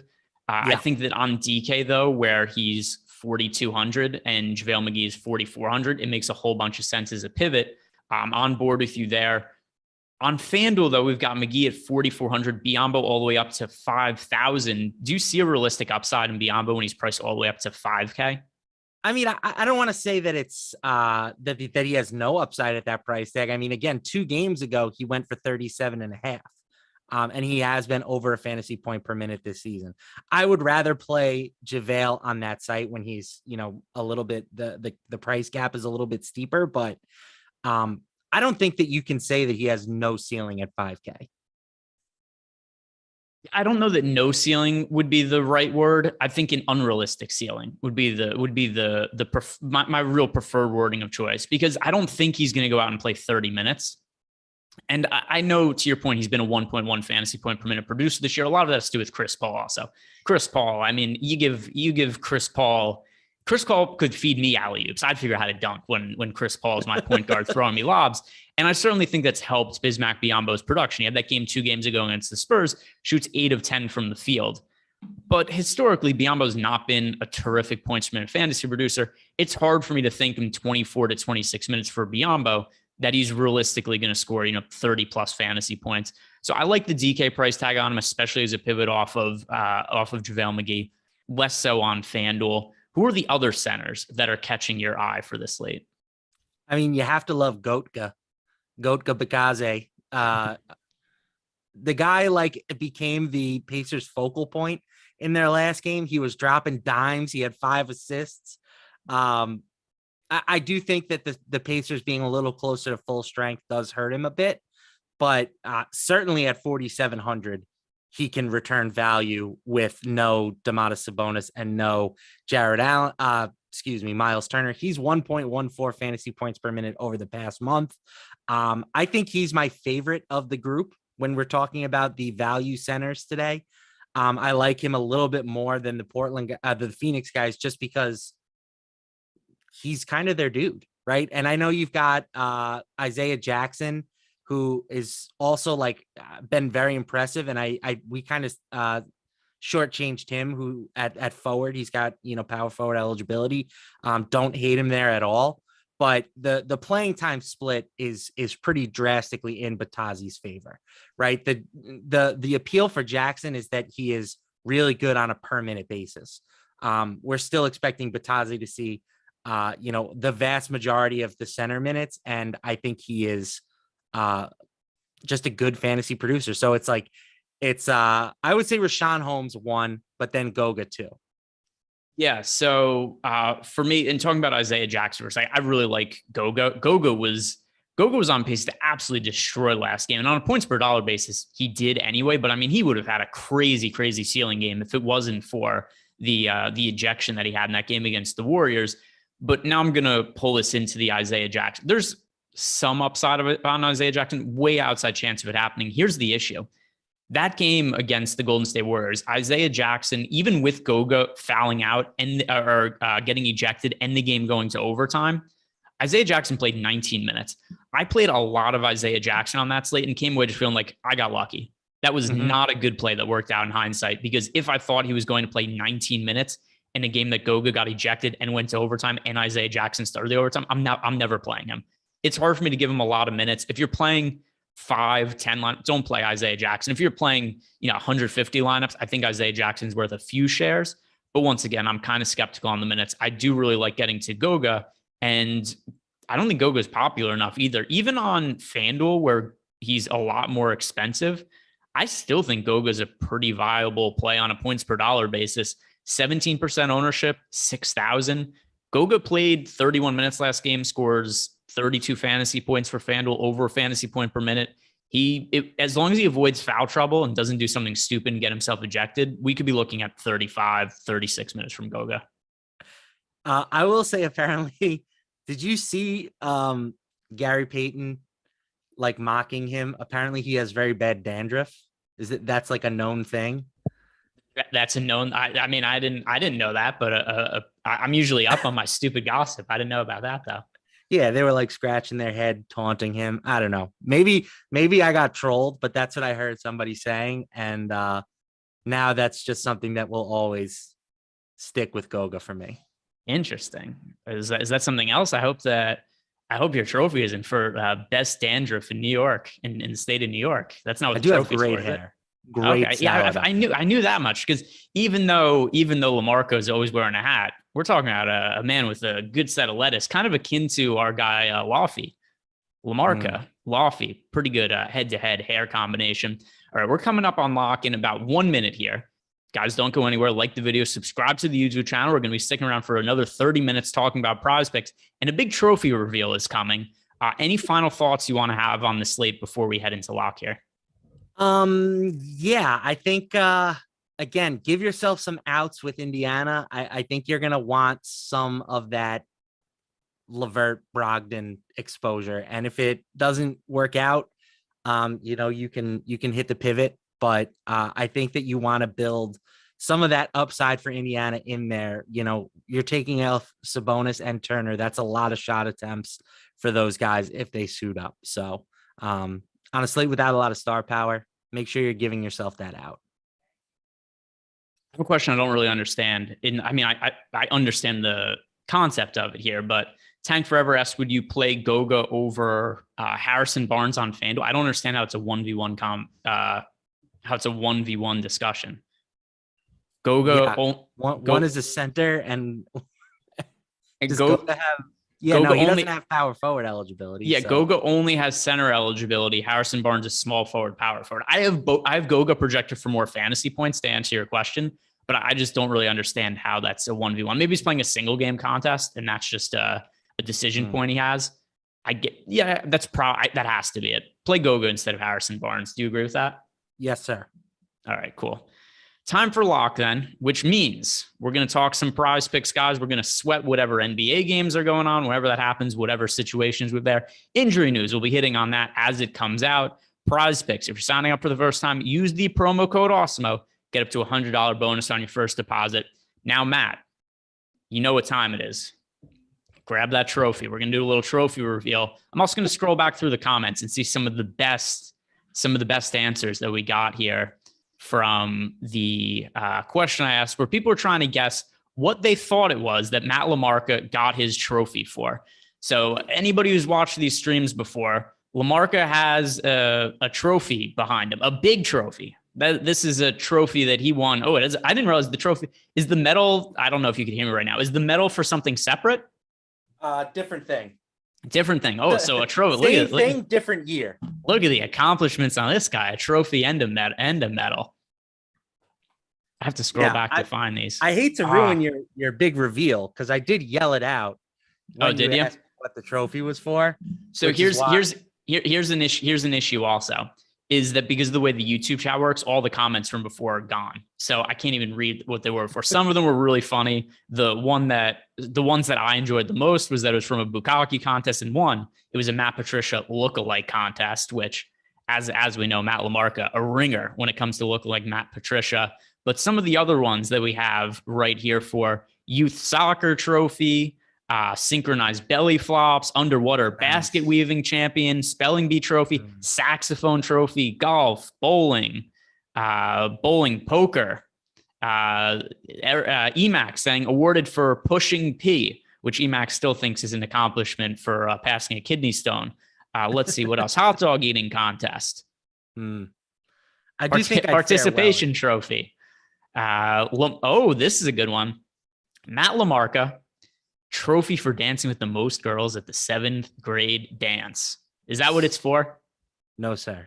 All right, let's do it. Let's reveal. All right. What is it? What have you got? What have you got these trophies for? Can we read the inscription on this? It's going to be backwards anyway. The Long Island Volleyball Association 2000. Oh, now it got cut off when we changed the camera there. Oh, no, there. All right, so it's for volleyball. It was first place though. Oh, first place. There we go. All right. Good job. Good job. What position did you play in volleyball? And then this is the year prior. All right. So that is they upgraded us from medals to trophies. There we go. All right. So we got was it beach volleyball or indoor volleyball? Beach volleyball. Beach volleyball. Look at that. Look at this athlete. Yeah, back when I was about 150 pounds lighter. Nice. Yeah, I would say I was a setter more than anything else. I mean, in the beach, you kind of have to do a little bit of everything. I was not a high flyer, getting way up over the net and putting it down like Phil Dalhouser. But I had good hands. I was good hand-eye coordination. I could throw up a pretty pass. And I played with some friends who could fly. So we took it down. So we've got our guy Jack Koff in the YouTube chat. That is Jack Koff, who's very good with the wordplay here. He's saying wrong island's own Matt LaMarca. Island. Yeah, there we go. And also, this is a pertinent point too, because somebody brought this up. How many teams are in the league? Alexander Marks was guessing 3. No. It was a big league. I mean, Robert Moses is one of the biggest beaches on Long Island. So I don't know, like 30 plus. It was. Ooh, look at Yeah, you. I mean, it this was guy. split. It was split. There were some This teams guy. that were just there to, have a couple cocktails and, have some fun. And then there were other teams that were there to try and win. And I would say my team, and there were like a good 4 or 5 other teams that were pretty competitive with us. And then, it just kind of, they're tiered down from there. And what here we go. I don't want to feel left out. There we go. Yeah. You want to know what I got this trophy for? Let's hear it. And anyone want to guess what I got this trophy for? Trophy for being one of the top 15 hosts in Awesemo for January 22nd, 2022. Hey, that's a high bar. Oh yeah, they gave me this trophy for this. I don't want to be left off, but there we go. I've got that. Also, what did you wear when you played beach volleyball? We got shirts made. We had team shirts. All right, that's a little disappointing to some people in the YouTube chat. Believe but all right, me, congratulations. Nobody wanted to see this. Even when I was in my athletic prime, I still always had a little bit of a gut. So congratulations. That is a massive, massive accomplishment. I'm not taking my trophy down either. Yours is up. Mine's up. This is all good. All right. PrizePicks. Let's do this. You head on over to OddsShopper. If you guys aren't familiar with OddsShopper, this is a free way to get access to all of our betting tools that we have over at Awesemo.com. We've got OddsShopper uses our NBA projections, our NFL projections, and you just get the over-unders there. And based on our projections, we've got projected odds for over-unders hitting. We've also got projected ROI. It's a really useful tool for both betting props, especially if you're in a state like New York, like Matt is, where it just became legalized. Or if you're looking at PrizePicks, you want to compare some of the numbers at on OddsShopper to the numbers at PrizePicks and just find the best available props that are up on the site. So Matt, you pull up OddsShopper. I've got PrizePicks up here, and I know that we only have a couple of games left here to talk about. One of the games is already locked. Something else I should be pointing out, though, if you're making any PrizePicks parlays right now, any prop cards, Patrick Mahomes over under for passing yards tonight, 0.5. You like the over or the under on 0.5, Matt? It's close. I haven't projected for 0.7, so I'll take a slight over. Let's see. Yep, we haven't projected for over. I just checked our numbers. I'm lying. I didn't check our numbers. We haven't projected for more than 0.5 passing yards. Any kind of props that you're making today include Patrick Mahomes. And also you could combine props across different sports over on PrizePicks. So even if you're looking to make an NBA prop, include the Patrick Mahomes in it. It's a gimme. Play it. So let's get to NBA now. Keep in mind that Kings Bucks game basically is locked at this point. So we'll look past that one. Which numbers on PrizePicks look like really good props that are from the later games, not from Kings Bucks? So let's start with your boy Darius Garland. His assist prop is all the way up to 10.5. I don't know if it's that high on PrizePicks. It's 9 on PrizePicks. That's what we're showing. Yeah. It's not actionable in 2 minutes, so we'll just go past it. Assists, we have it's not even listed. That's unfortunate. Who are you looking at? Oh, there it is. Darius Garland, 9 assists. Well, we haven't projected for 8.8, but you can get under 10.5 on FanDuel. So that's a pretty wide gap. You normally don't see a gap that wide. Yeah, and that's something else to point to, and something that's really useful with OddsShopper and something like PrizePicks too is, compare different numbers at different places and try to make sure that you're finding the best possible number available. So there are places where Darius Garland looks really good, but PrizePicks just kind of priced him appropriately. And it's also fair game to look at PrizePicks and compare that to numbers in other spots and say, hey, how come he's 9 here, 10.5 somewhere else? You can even hedge that number and try to get a middle on it by looking at those numbers. That's a really big gap, 9 to 10.5, like you were saying. What are some of the other props that stand out? Let's see. How about sticking with the Cavs? Do we have Isaac Okoro points listed? Let's see. Isaac Okoro. Nope. Looks like I'm 0 for 2. 0 for 2. You know what's 2. disappointing about the split screen, the way that we have it here, is that my trophy's gone now. Now nobody knows about my accomplishments. Oh, sorry, buddy. What can you do? The sponsor appears to be more important than my trophies that are on the screen. What can you do? All right, let's see. Can we find if you can't find another one, Matt? Then we'll start looking at some of the fantasy score props because there are over unders for fantasy points as well. So JaVale, I outlined kind of the bear case for JaVale, but we still have him projected pretty well. We have him at 12.7 points and 9.3 boards on today's slate. So the over on his scoring prop and his rebounding prop are both grading out with an expected win rate of at least 70%. So JaVale, I know we definitely have his scoring prop posted on PrizePicks. Yep. JaVale McGee over under 9.5 points is what there is over on PrizePicks. So that's something that could make your card for sure. Okay, there we go. We've got one prop in there, and then also don't forget we had the Patrick Mahomes.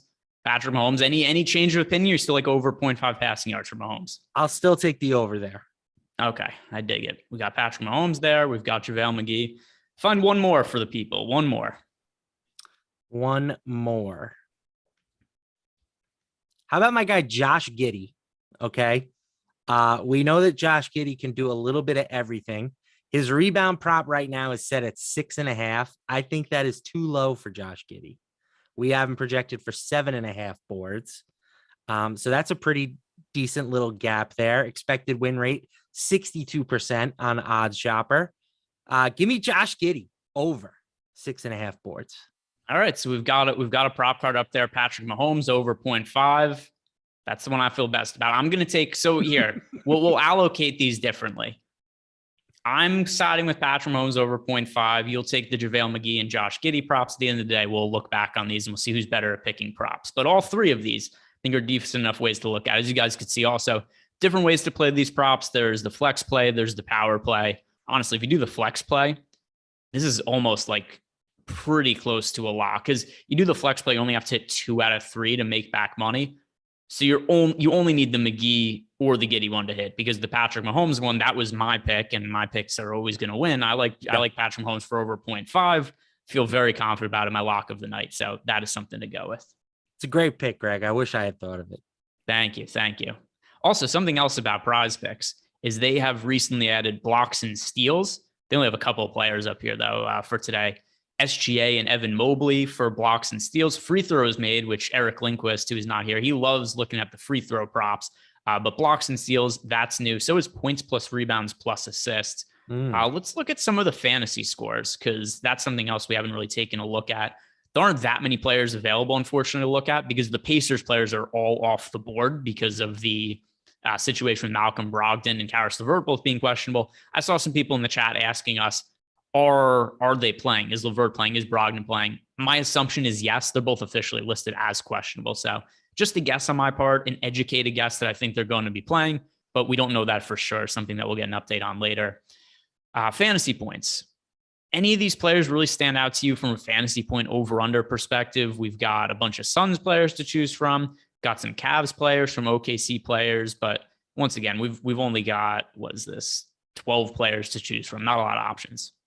I would say if you're just going based off of like salaries across the DFS industry, Darius Garland is too low at 40.5, right? I mean, we were talking about him. He's like a 9K player on DraftKings now. He's been, consistently in the 50s. So he seems a touch low to me. Again, Josh Giddey, I hate to keep beating the Josh Giddey drum, but I think he could be a smidge low at 31.5, even in a tough matchup against the Cavs. And on the Phoenix side, I think I would take the over on Devin Booker as opposed to the over on Chris Paul. That would be my lean. So let's see. Fantasy points here. We've got Devin Booker at 39.5, Chris Paul at 36.5. The projections we have for both of these guys on the site, we've got Booker at 41, Chris Paul at 36. I'm a little bit higher actually on Paul and Booker than what our projections are. I would actually be cool with the over on both these guys, to be honest, Booker and Paul. With that said, though, I wouldn't want overs for Booker and Paul in the same player card. Would you agree with that? Yes, correct. A little bit of negative correlation there, so I wouldn't want them together. But if I had to choose one, 36.5 for Paul, 30. Which did you say you prefer of the two? Booker. I've got both of them over. I don't really have a preference. Take either of them over. Just I wouldn't do it together because a little bit of a negative correlation between their fantasy points. Any updates on the basketball game? Football game?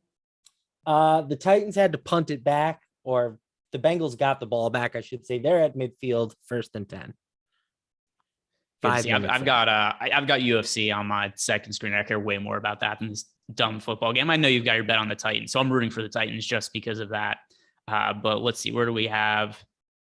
So Bengals have the ball around midfield. Is that correct? Midfield, but they just, I think they had a penalty, so now it's going to be 1st and 15.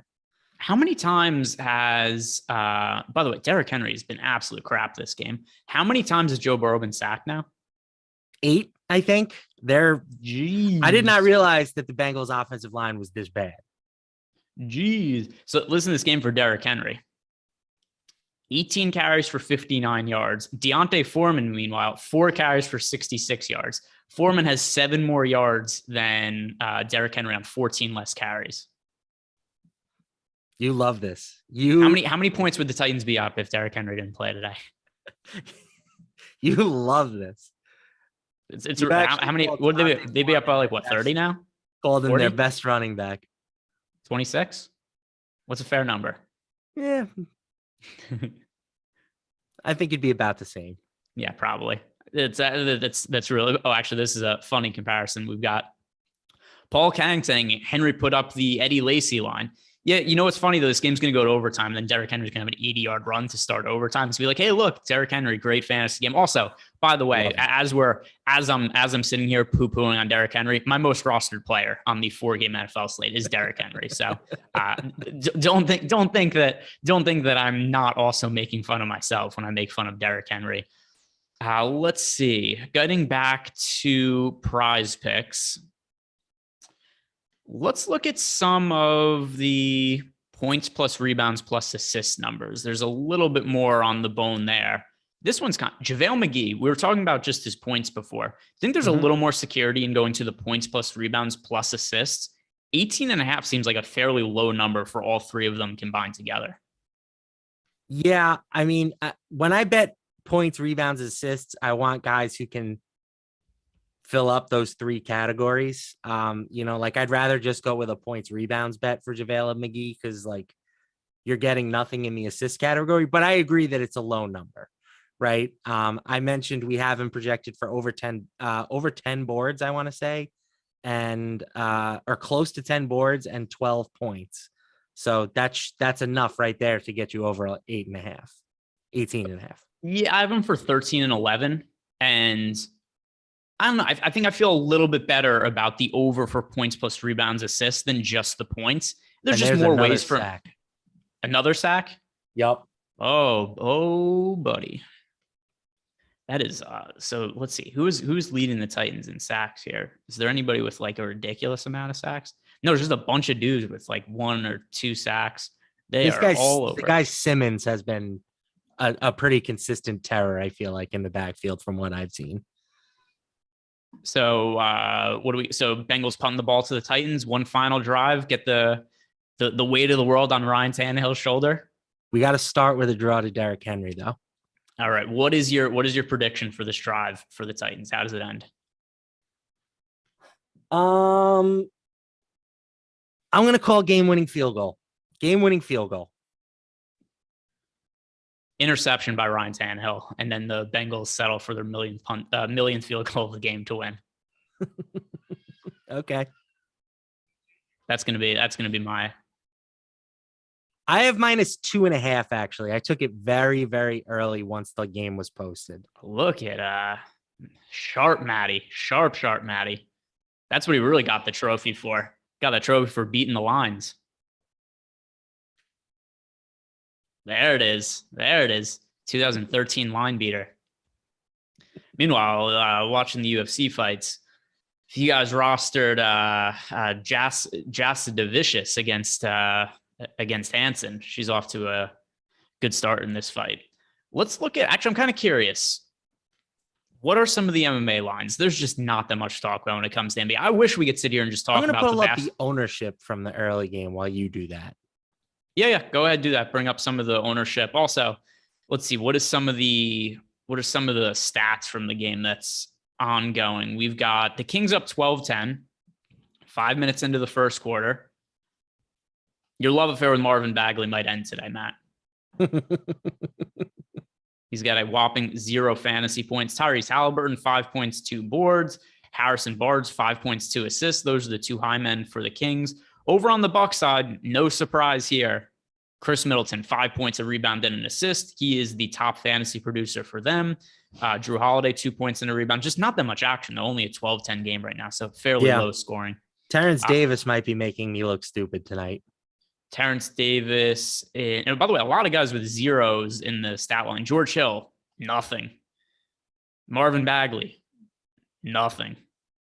That's halfway through the first quarter. All right. So let's look at some of these. I'm kind of curious looking at some of these MMA lines. Let's see. Significant strikes. Is there anything that really stands out to me here? Not really. I wish there was. If I had to take one, I think Kaoni Barcelos for over 60.5 significant strikes.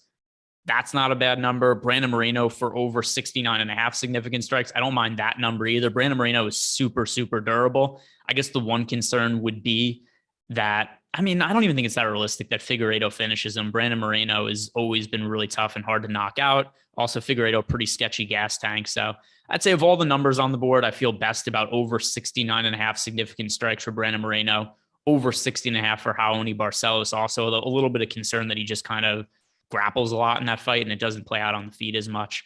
But that aside, not too much else to talk about here when it comes to some of these prize picks, unless you have any real strong takes on tennis or college basketball or, listen to this. We've got fantasy point totals for DSTs. Want to get silly? Want to get silly? Oh, okay. So we got 62.5 actually for Brandon Moreno. I do like the over on that number. Mike, pick on the over under DSTs. Let's do it. The most predictable thing in all of sports, fantasy points for defenses. As you see across the board, we've got all of them ranging because the defenses are so much better than each other in fantasy football. The range of outcomes for defenses here are as low as 4.5, as high as 6. The highest projected defense score is the Tampa Bay Buccaneers at 6. Matt, if you had to pick one defense here, who are you rolling with? Pretty easy call for me, Greg. Pretty easy call for me.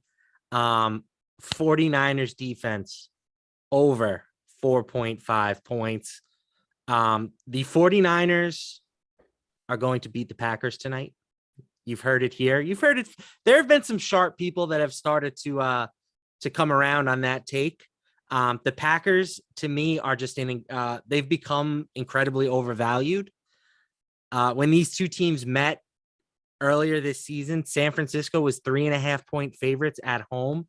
Now in Green Bay, they're favored by 5.5. No, the 49ers win this game, and they're going to have to do something defensively for that to happen. So I'll take over 4.5 points. There you go. Bold call over 4.5 there. A team that would have been good to take the over on would have been the Tennessee Titans, because they could have given up. Yeah, would have. They could have given up 30 points in this game, would have hit the over with this dumb Bengals offensive line. It's funny. Remember, there was all that debate during the draft. Should they take an offensive lineman? Should they take Jamar Chase? Obviously, they're happy they took Jamar Chase in hindsight, but now we're getting to playoff situations, and they may very well end up getting knocked out of the playoffs because the offensive line can't block for Joe Burrow at all. Either way, no matter how this game ends, whether it's the Bengals win or loss, they're very, very well set up for the future, and I'm sure they'll add to the offensive line in the offseason. 5 minutes to go here until we're done. Let's see what else is going on in the fantasy world. A lot of points scored. The score was 12-10 with 6 minutes left in the first quarter. It is now 19-17 with 5 minutes left in the first quarter. So I don't know what the hell happened, but there was a crazy barrage of points. So let me give you some ownerships. Okay, yeah, go for it. Chris Middleton, and this is all in the 150K fadeaway. Okay. which is the the most entry contest. 63.6% for Middleton, 63.5% for Robert Portis, 45% for Drew Holiday. That feels high to me. 44.25% for Tyrese Halliburton. Same thing for Terrence Davis, 44.25%. Pat Connaughton, 40.9%. Rashawn Holmes, 22.7%. The Big Ragu, 20.5%. My man Marvin, shot Marvin in the face, 18.3%. That's a Pulp Fiction reference for anyone who didn't get it. And then Harrison Barnes, 12.5%.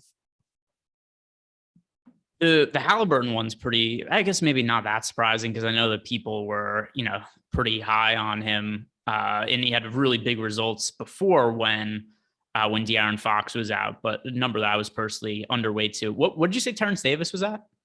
44.25%. 5 points, 2 rebounds, 2 assists in 7 minutes for Terrence Davis so far. Drew Holiday now up to 7 points and 3 rebounds. Chris Middleton, 7 points, a rebound, and an assist. Bobby Portis is scoreless through 7 minutes, does have 4 rebounds. Are we panicking yet? No, not panicking, but not feeling great. Oh my gosh, a turnover. Did Tannehill throw the interception? I just saw the Bengals with the ball. I don't know how they got it. Called it. I said, how was the drive again? I said a Ryan Tannehill interception. The Bengals kick a long field goal for the win. Well, that scenario is in play, sir. How much time is left though now? 20 some odd seconds. 20 seconds, and they have the ball right around midfield. Yeah, correct. I just pulled it up here and saw it. All right, it is sweating time. What a game for Ryan Tannehill. That is now three interceptions for Tannehill. Who's worse, Ryan Tannehill or Derrick Henry today? Tannehill. Yeah. At least he was efficient on his pass attempts overall, though. Almost. Oh my goodness! And there he is, Jamar Chase, putting the Bengals into field goal range for one of the best kickers in football. We'll see. What's the longest field goal that McPherson has made today? I saw them say he's hit a 50 plus today, and they said he's 9 for 11 from 50 plus this season. Sweating time. Do you have a big bet on the Titans? No, one unit. I also have a quarter unit parlay that includes the Titans money line. So I won't be happy that they have lost, but I'm not going to be like breaking stuff around the house either. I did bet the Titans at 40-1 to win the Super Bowl before the season started, but I made the bet because they traded for Julio Jones, and I was like, oh, this line's about to move. I want to get in on it. Like, the logic ended up being crap in the long run. Like, Julio Jones, if the Titans are making a run, he's totally a non-factor in the reason that they were successful this year. So I can't even really be happy with what the bet was. But either way, it would really be my preference for the Titans to win, but no expectations of it at this point. We've only got 2 minutes left to go here, Matt. And just as a reminder for people, because we've been getting a lot of questions about Malcolm Brogdon, getting a lot of questions about Karis LeVert. I wish I had a good answer for you guys. They're both listed as questionable. Here's my guess. Karis LeVert gets in full minutes. I think Malcolm Brogdon plays and probably plays somewhere around 30 minutes. Matt, give the people an official prediction. Karis LeVert, Malcolm Brogdon, in or out, and how many minutes does Brogdon play if he is active? I like your call. I'm gonna steal it. Karis LeVert, 36 minutes. Malcolm Brogdon, 28 minutes, we'll say. And Karis LeVert ends up in the winning GPP lineup. That's my hot take. Okay, so that is just about going to do it for us then. Shout out to PrizePicks for sponsoring the show. If you guys haven't done it yet, go sign up for PrizePicks using the promo code Awesemo. Get up to $100 bonus on your first deposit. Also, if you sign up at PrizePicks for the first time using our promo code, you will get 1 free month of Awesemo Plus Platinum, get access to our projections, ownership, and so much more for basically every single DFS sport out there. Stop guessing, start winning. Join Awesemo Plus today. That is going to do it for us. Like the video, subscribe to the channel on the way out. Have a good weekend, guys.